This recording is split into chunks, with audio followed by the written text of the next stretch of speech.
नमस्कार, आदाब, सत श्री अकाल।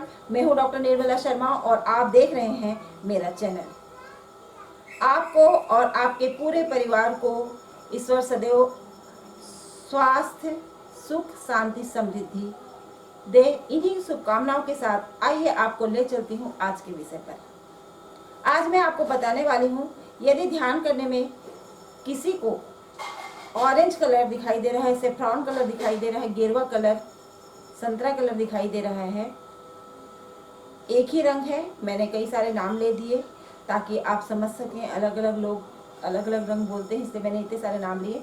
यदि किसी को ये कलर दिखाई दे रहा है तो उसका ये मतलब है कि उसको उसका सबसे निचले से दूसरा ऊपरी चक्र, स्वादिष्ठान चक्र एक्टिवेट हो रहा है।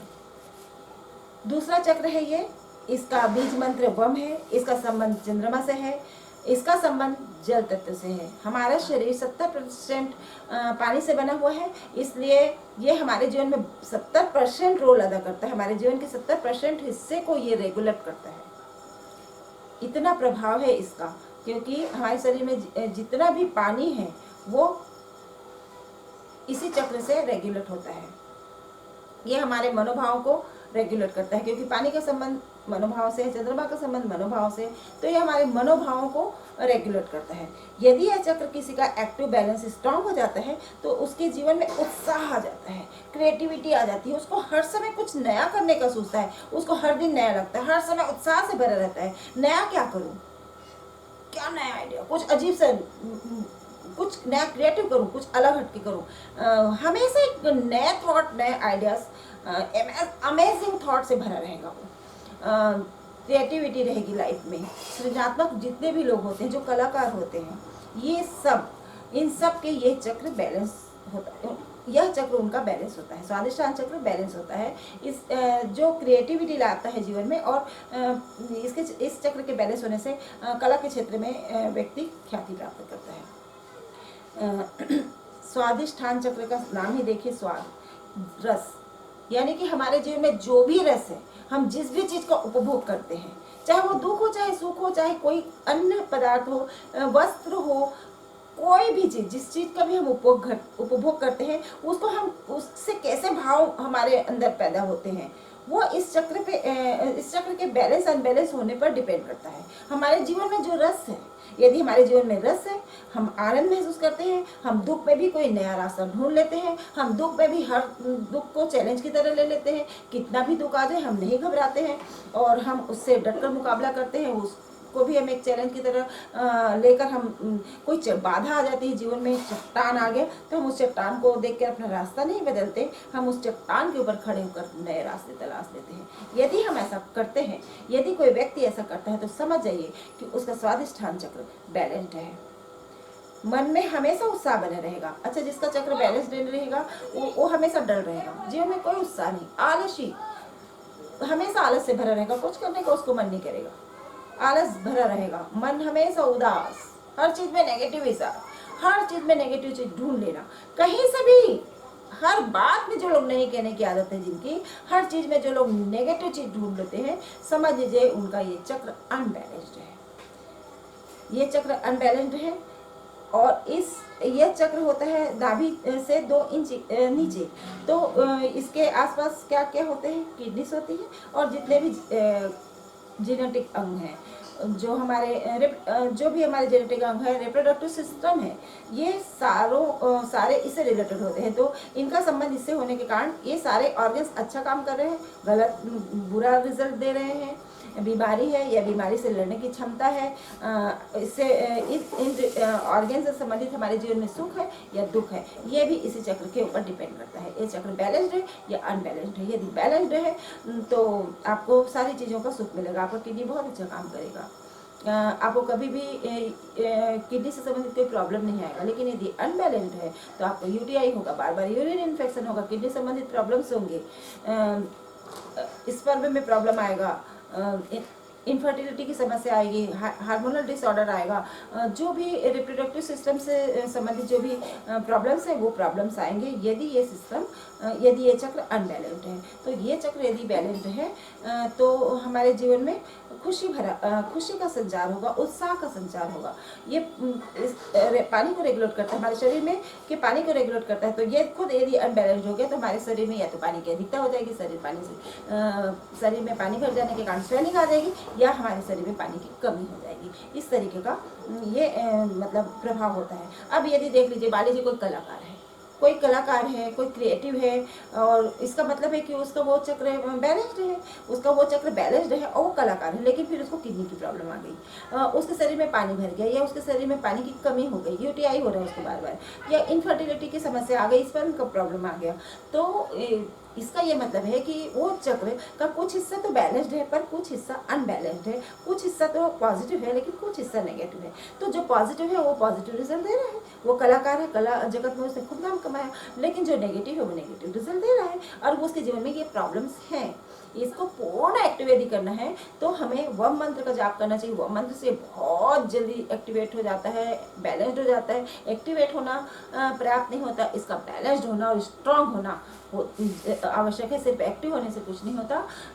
कोई भी चक्र सिर्फ एक्टिव हो गया इससे आपको पूरा अच्छा फल मिलेगा ऐसा नहीं है। वो पूरा 100% एक्टिव होना चाहिए, बैलेंस्ड होना चाहिए, और यदि वो बैलेंस्ड रहेगा तो वो कलाकार है, फिर उसको किडनी की प्रॉब्लम नहीं आएगा।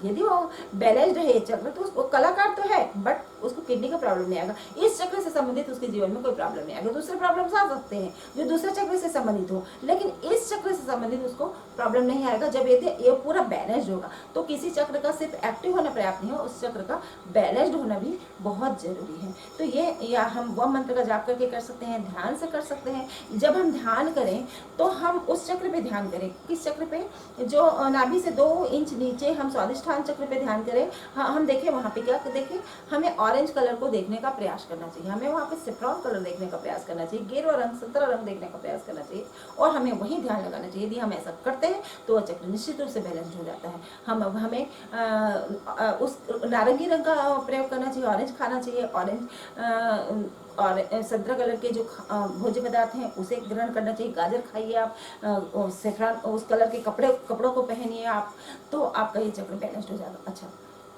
यदि ये चक्र बैलेंस्ड हो गया, यानी कि यहाँ पे कुंडली शक्ति यहाँ एक्टिव हो गई, यहाँ पे एक्टिव हो गई, पॉजिटिव रिजल्ट दे रही है, तो ये बैलेंस्ड हो गया। यदि ये बैलेंस्ड हो गया या एक्टिव हो गई, मान लीजिए ये बैलेंस्ड नहीं है अभी ये मात्र एक्टिव है। यदि एक्टिव है यानी यहाँ बहुत सारी शक्ति जमा हो गई, तो ये हमारी चॉइस है कि हम इस शक्ति का प्रयोग कहाँ करें। हम भोग विलास में लग जाएं और इस चक्र की इस कुंडली शक्ति का प्रवाह नीचे की ओर कर दें, या हम ऊपर की ओर जाएं, ब्रह्मचर्य का पालन करें, सदाचार से जीवन जिए, जीवन में नैतिक जीवन मूल्य अपनाएं, आदर्शों को अपनाएं। और यदि हम ऐसा करते हैं, ये हमारी अपनी चॉइस है, यदि हम ऐसा करते हैं तो इस शक्ति जो कुंडली शक्ति यहाँ जागृत हुई है, इकट्ठी हुई है, चाहे जिस भी वजह से हुई है, उसका फ्लो अपने आप ऊपर की तरफ बढ़ने लगता है। सॉरी।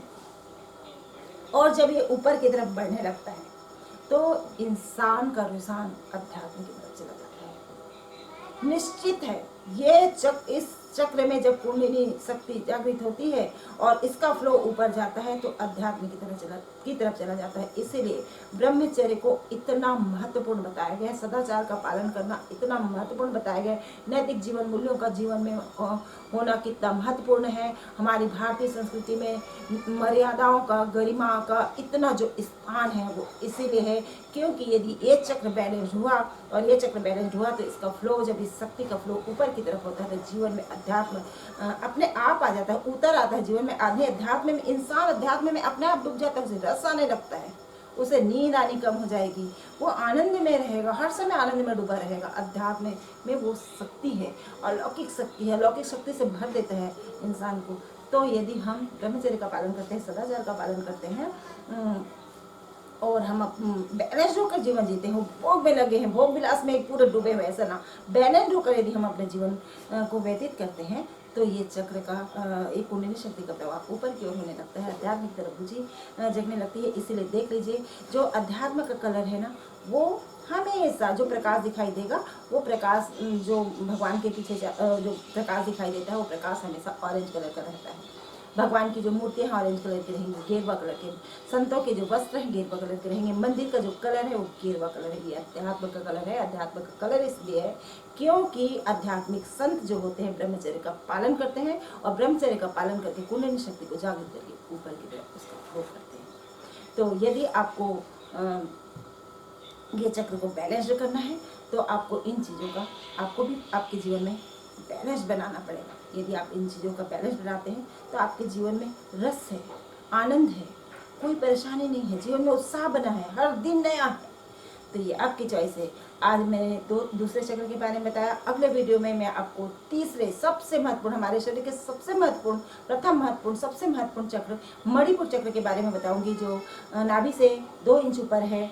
और मैं देखिए इस तरीके के वीडियो डाल रही हूँ जो बहुत ही अद्भुत जानकारियों से युक्त है। इसलिए प्लीज़ मेरे वीडियो को लाइक करें, शेयर करें, कमेंट्स करें, मेरे चैनल को सब्सक्राइब करें, बेल आइकन को भी प्रेस करें ताकि हमारी वीडियो अपलोड होते ही उसका नोटिफिकेशन आपको मिल जाए। और इसी तरह की जानकारी के लिए बने रहे मेरे चैनल के साथ। जय हिंद, वंदे मातरम।